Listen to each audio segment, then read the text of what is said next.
Fala pessoal, beleza? Vamos para mais um vídeo mostrando tudo o que aconteceu hoje.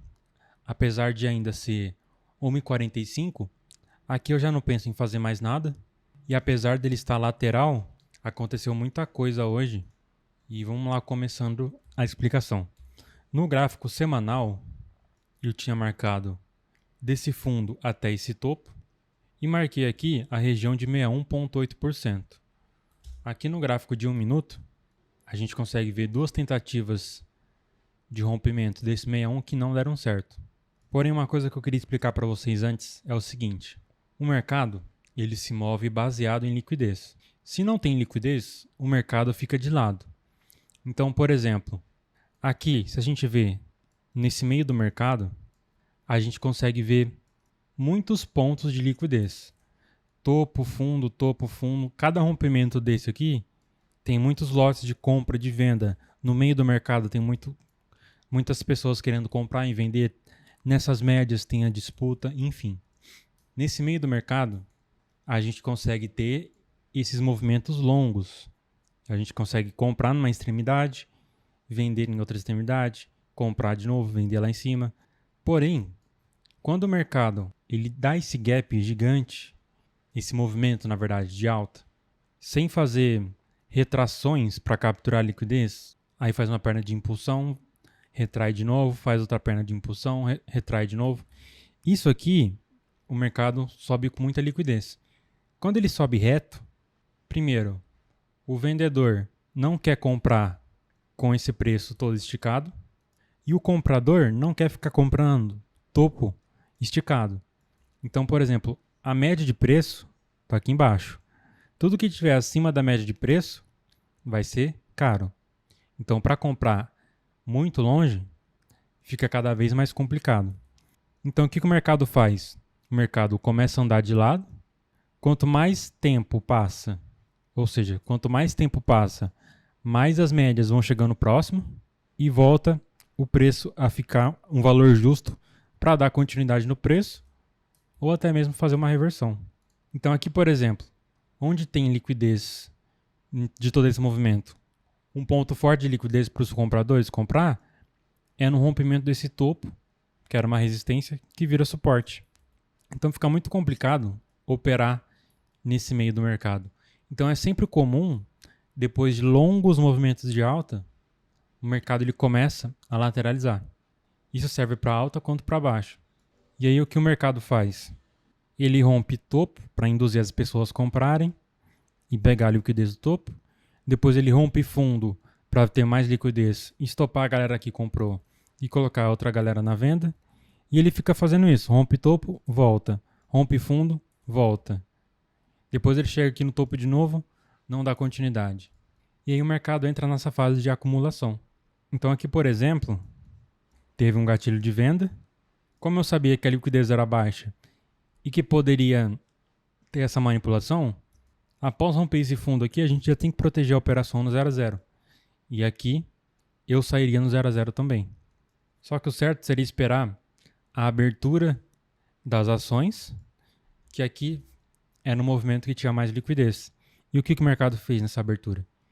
Ele rompeu o topo, veio pegar sua liquidez e voltou. Nesse momento que aqui a gente tinha o 61,8%, o mercado não consegue dar essa continuidade a esse rompimento e volta com esse pivô de baixo. Ou seja, máxima, mínima, faz essa retração e rompe. Esse aqui é o movimento de pivô. Assim como esse aqui é um movimento de pivô. Só que esse aqui é um pivô de baixo. Nesse momento, que foi a minha entrada. Até coloquei o print aqui na tela para vocês verem exatamente o ponto da minha entrada. E depois, o que a gente faz? Como eu já mostrei em vários vídeos. Pega a fibra oposta, marca o topo e fundo. Então, o alvo desse movimento é toda essa região compradora aqui no preço. Então, se você vende aqui nesse pivô de baixo, nessa região de 61,8%, o seu alvo mínimo é esse fundo, que é onde o mercado vem buscar liquidez em topos e fundos e em fibos. E esse primeiro toque da média de 20 dos 5 minutos também é muito forte quando o mercado está nessa tendência. Então aqui a gente tem um alvo máximo de 420 pontos. Claro que dá para segurar, mas nesse cenário é um pouco mais arriscado. Depois, nessa FIBO de compra, o mercado acabou fazendo essa linha de tendência de baixo.